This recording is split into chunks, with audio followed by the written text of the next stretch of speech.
Welcome to the Empowered Money Girl, where we break down the barriers to financial confidence, celebrate women's wins, and reveal the secrets to living boldly and well. I'm your host, Josette Mandela.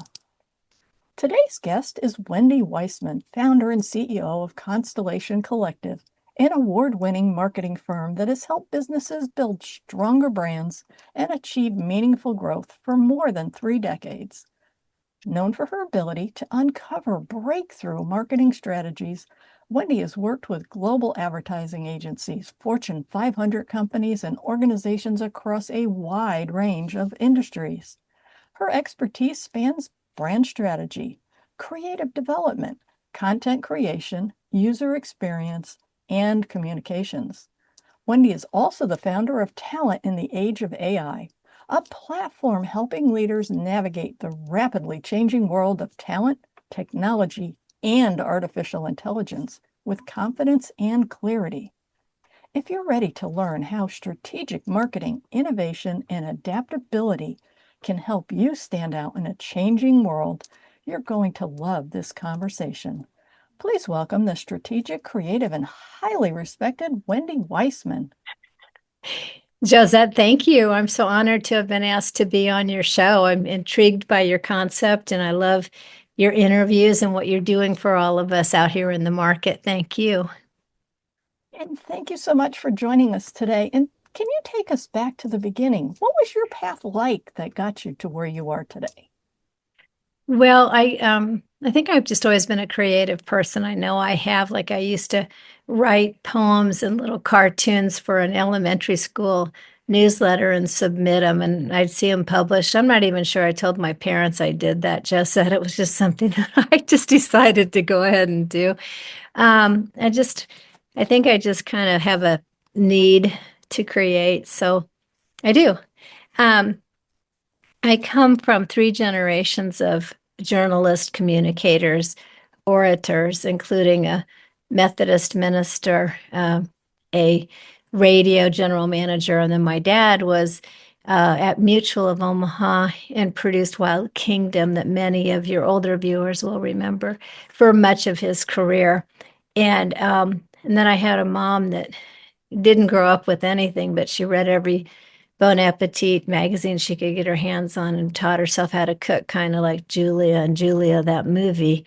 And so we were always doing something creative. My house was the crazy house with the crepes for dinner or tacos. When tacos weren't a thing before Taco Bell, my friends were like, "What are we eating?" So I just grew up in a creative swirl of bigger, better, faster is the thing to do, and to give people really fun, different experiences. So it's in my blood. And when I went to college, I didn't know what to major in. My dad kind of set my schedule for me and checked journalism. I'm like, okay, sure thing.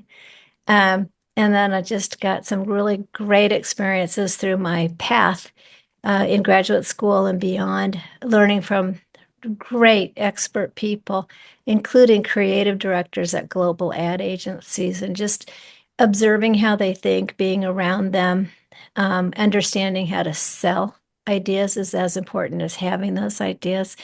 How you present is so important. And then I ended up working at Fortune 500 companies, Sprint in the heyday of divestiture. Again, I'm talking to your viewers of a certain age. But when AT&T was divested, we had Sprint and MCI, and it was fun to be in the second place underdog versus AT&T because we had to think harder, think smarter, work harder. And we had 1/10 of the budget that AT&T had, so we had to make it work harder, and we did. We had the pin drop campaign and a lot of really cool first in the market. And then I went to competitor MCI and did 1-800-COLLECT and friends and family campaigns. So all those, pedal to the metal. At that time, I had a new baby. I mean, it was just crazy land, especially for a woman working and making a very good salary and having a great title and stock options and all those things. But you do kind of step back and say, is this what it's about? I don't really know. So I had grown up in Omaha, Nebraska, and I turned around pregnant with my second child and moved back to Omaha, where I got a really great job at a massive telecom company that was doing cool things. Got them in Forbes magazine and things because I just have this optimism and an idea that if you think it, dream it, you can make it happen. And I'm usually pretty successful at that, or at least I try. What's that phrase, Joe's that, reach for the moon. You might not make it, but you'll reach some stars or something like that. So bigger, better, faster is kind of how I live. And then I ended up joining my sister, who had a really successful marketing company that was deploying the same strategies that I had learned at agencies in San Francisco, global ad agencies. She had brought the concept of account planning to Omaha, and I understood it. So together we were a really dynamic duo in Zace and Company, and I renamed it Constellation Collective with a tagline, only stars. And I meant only star clients, only star employees, only star strategies and implementation. But after 37 years, I decided, I think honestly, I will tell you, I think that the traditional ad agency world is not long for this world due to AI. I feel like a lot of companies are contracting in this economy and believing that a lot of the marketing implementation they can do in-house. And so I've uh, working as a fractional CMO. And then, as you mentioned, my company, Talent in the Age of AI, just calls to me about helping chief learning officers, talent and development leaders, human resources leaders cross the chasm of change that AI is forcing on everybody. So here's my path. I'm old now and I've been around the block. And that's kind of reality though, is that when you're in your teens and 20s and thinking about what am I going to do with my life, somehow it's rare to find somebody that whatever they decide at that point, that at the end of their life they're still doing that thing. There tends to be a kind of winding road to get to that that place where you finally say, no, this is where I belong. I needed all those steps along the way because with those steps, I learned something that I needed for this next career opportunity, whatever you want to call it, that calling that you didn't maybe know you even had. I don't think there's ever a mistake you can make. So my children are late 20s, early 30s, and wringing their hands about career choices. But, I don't mean to sound cavalier or like I don't empathize with their angst, but I just keep telling them this isn't a forever decision you're making. It's a decision for now. And I discovered in my career, Josette, that every other job was really good. And you can't interview for culture. You don't really know if you're going to fit. And I would take a job, usually for the wrong reasons, more money or ego. And then I would realize, ooh, I want to do it. I want to do what Josette's doing over there, and it just helped you see it's as important to see what you don't want to do and how you don't want to spend your hours. And so I have a great attitude, I think, about change. It's just not forever and it's not the joy in life. It's a career step for you to see what works for you. And that's advice I'd give to your listeners. Be concerted and strategic and intentional. Don't be cavalier about your choices, but just know you might make a mistake and you will live through it. And that's so true, is that there's no job that's, at least in my opinion, there's no job worth crying every night when you leave the office because you just feel like a pariah, or they've been mean to you, or whatever the scenario might be, where you realize this was not a good fit. That just because it's a good company on paper and has lots of, I don't know, we'll call them good reviews and whatnot, it doesn't mean that that's the right place for you to land. It's the right place for some people to land.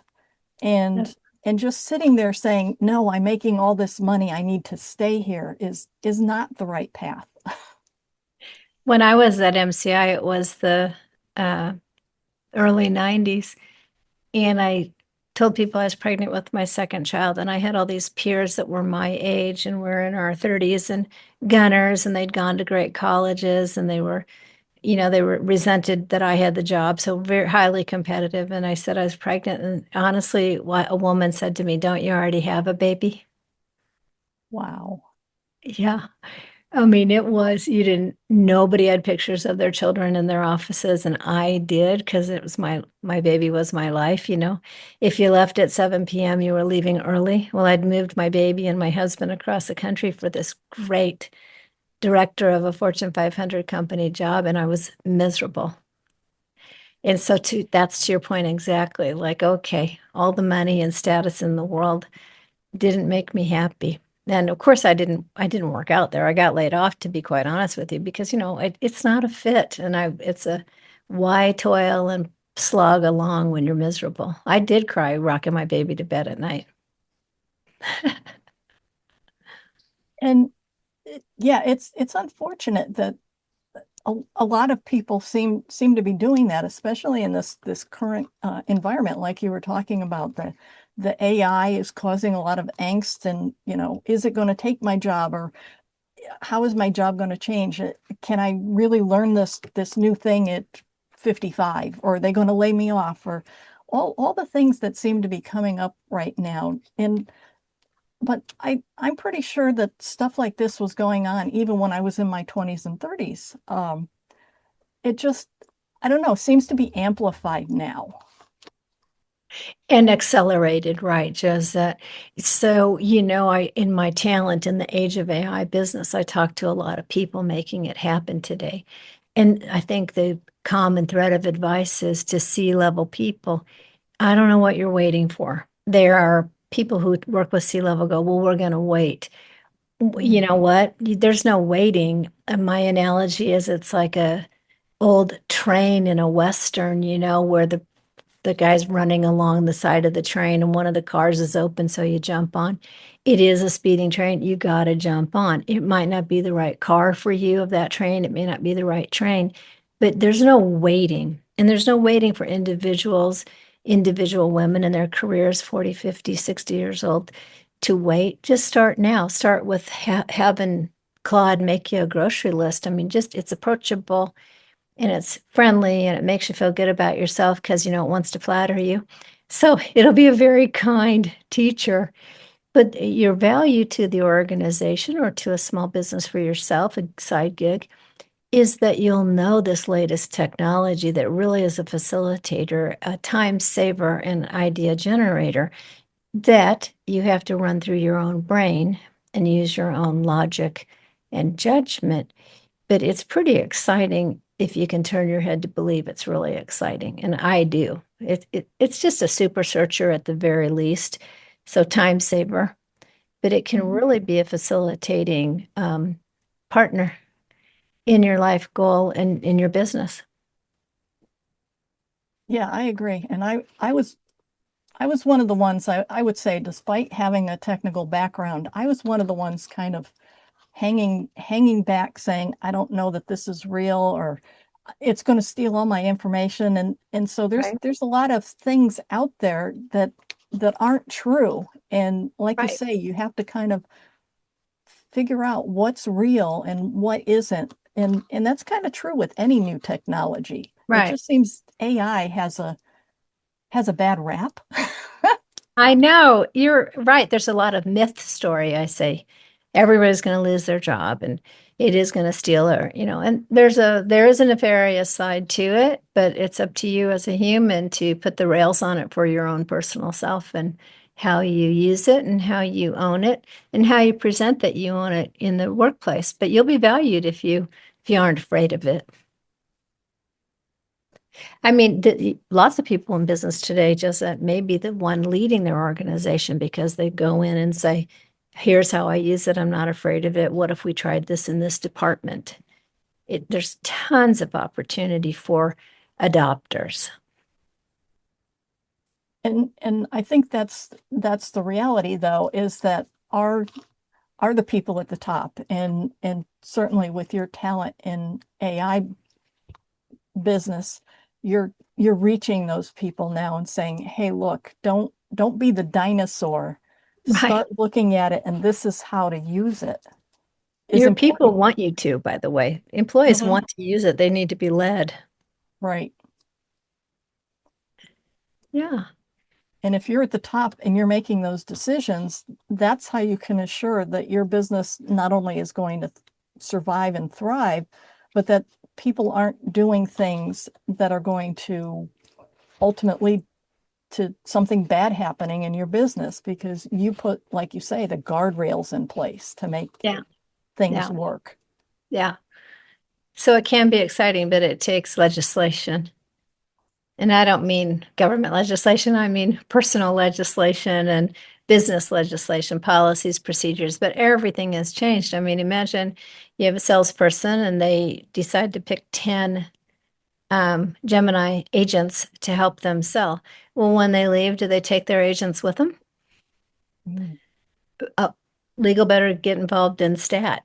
But, lots of questions, lots of change, and I'm glad I don't work in IT or legal. You come from the IT world. Imagine how your peers are reeling in what to do next. Yeah, I'm sure. I retired from that field 3 years ago, and that's kind of the time that AI was really starting to get in the news. So yeah, I'm sure that it's generating a lot of angst, a lot of excitement. Yeah, I'm sure that field has gotten really complicated. In my career, when I mentor others and I have employees, um, I would always say, know your stuff. And I may have been a little more profane when I said that. But that's a key to getting ahead is knowing your stuff. And so when we worked on, ad agency marketing firm, we had clients. Our job was to get to know their business as well as they know their business. And that was a compliment we always got. To which I would say, how could I market your brand if I don't understand your business, your competitors, your unique selling proposition, et cetera? Well, to your listeners, we're always valued by what we know. And we have this generation's so fortunate. The ability to gain knowledge is right at their fingertips. And it was before AI. I mean, just thanks to Google search, et cetera. There's so much you can, I mean, our days, you're going to the library and looking at big books and that's fine. I was curious and I was happy to do that. But now there's a wealth of information out there. So if you position yourself as someone who knows the company you want to work for, the company you're working for, the competitors, tools to use to get ahead, you'll be very valuable in today's economy, I think. And AI won't be called AI anymore, right? Just that it'll just be called life. Right now, we've got this label on it, but it's just a thing that's out there and we're all using it.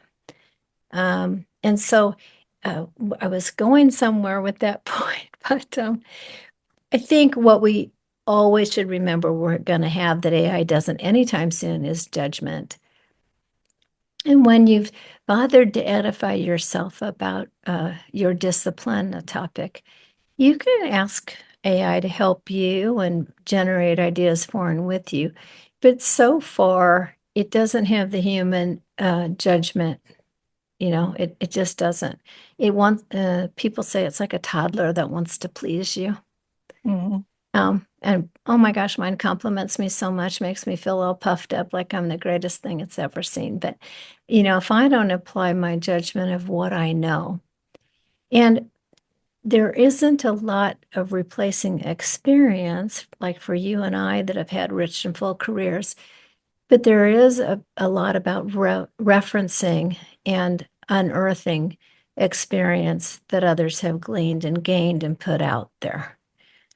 My example is the book Blink, and it's kind of, you could go into an IT organization and consult today because they would share what they're doing with you, and your experience would have you go, that this isn't exactly where I would do that. I think this is a little off. I can do it in marketing and help an organization right the ship pretty quickly, but it's because of years of experience. So get those years of experience. Some of your viewers already have that. But if you don't, leverage experience that you can find out there and draw from it.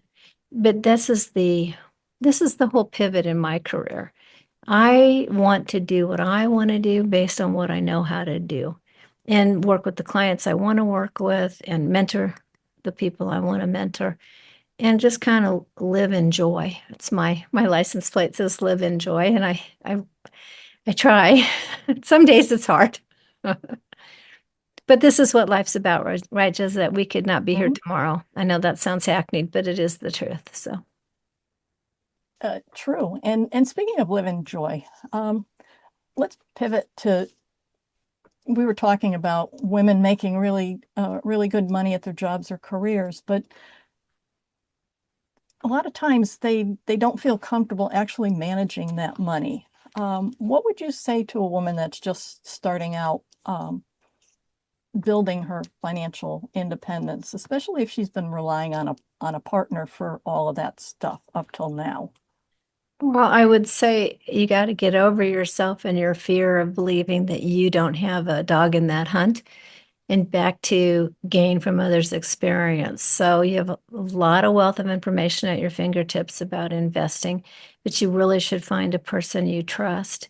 And you do have to trust someone to help you, but you can't just turn over your money to someone and not look at your monthly statements.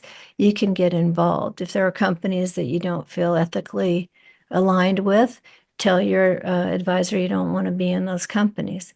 Um, but I think trusting a partner who is an expert in money is critical. So you don't have to do it all yourself, but you don't have to turn it all over. And I think women are naturally averse to math. Sometimes I think that's still true in schools, which is silly. You're capable, you're probably running a healthcare organization or a tech organization or a logistics operation. So you are as capable of understanding money and how it works and how it grows as everything else you're doing. You're probably managing a family. And by the way, for you to be smart about your money is the best example and mentorship you could give your children if you have them. And a lot of these squished generations between children and parents, you're going to be having to manage your parents' money too, so that if they're healthy and living, thank goodness, and living on, it's going to be rough. The aging boomers and healthcare for our seniors is rough. So lots might fall on you, getting your child to college, getting your parent to that assisted living. So I think trusting someone like you and listening to these podcasts are really important as a way to believe you can approach this and you are capable. And money isn't scary. Money is pretty simple. When you run a business, it's money in, money out. And when you invest, it's where does it grow the most for me, but I'm not going to lose my shirt if something crashes. You know, Easier said than done, but you're going to make mistakes. We all do. But I come from Omaha, Nebraska, the home of Warren Buffett. And so, Mhm. talk about, you know what I know about Mr. Buffett, and I do happen to have a lot of acquaintances and the opportunity to have met him. He reads all day long. And that was the key to his successes. He would be brought a stack of things to read all day long. And that's what he did. He read, read, read, read. And he also shared with me that before he invests in a company, he reads the CEO's will. And I thought that was so insightful, that spoke a lot about the philosophy of that person. He has to see their will. And so, by the way, to your viewers, if you don't have a will, TikTok, get a will. Unless you want the state to decide what to do with your money and your children and your home, get a will. And Right, and that is Josette? so true. So many Yes. people don't have, oh, I'll do it later. I'll do it later. Come on. Yeah, it really doesn't take that long either. And there's even services now online that will help you do all of that. You just tell it what state am I in, and fill out. And for a basic will, that's probably a fine thing to do. If, like you say, you have young children and a fair amount of money. On the other hand, getting your own personal lawyer and having somebody really there to take you through the steps is definitely preferable, because It's then you're responsible. sure. Yeah, Yes. it's responsible. And put all of your items in one place, your insurance policies and your combination to your safe. And don't take for granted that you'll have time to do that someday. So yeah, I love my attorneys because I trust them. I love my investor because I trust that person a lot. And I haven't before, so you got to shop. And you don't owe anybody anything, by the way. Women will tend to not leave someone because we don't want to hurt their feelings. And that's silliness. You are the consumer of your life decisions. And so own that. Own them. Yeah, and like you say, that's, to me, that's basically abdicating responsibility for your financial life. And I did that when I was young and naive. My first marriage ended badly. I ended up divorced and bankrupt. What a disaster. And that's why I do what I do today, to keep other women from falling into that trap where, oh, money is hard or whatever, and you decide to let other people manage your money. Well, they don't have, like you said earlier, they don't have the dog in the hunt. That's right. They don't.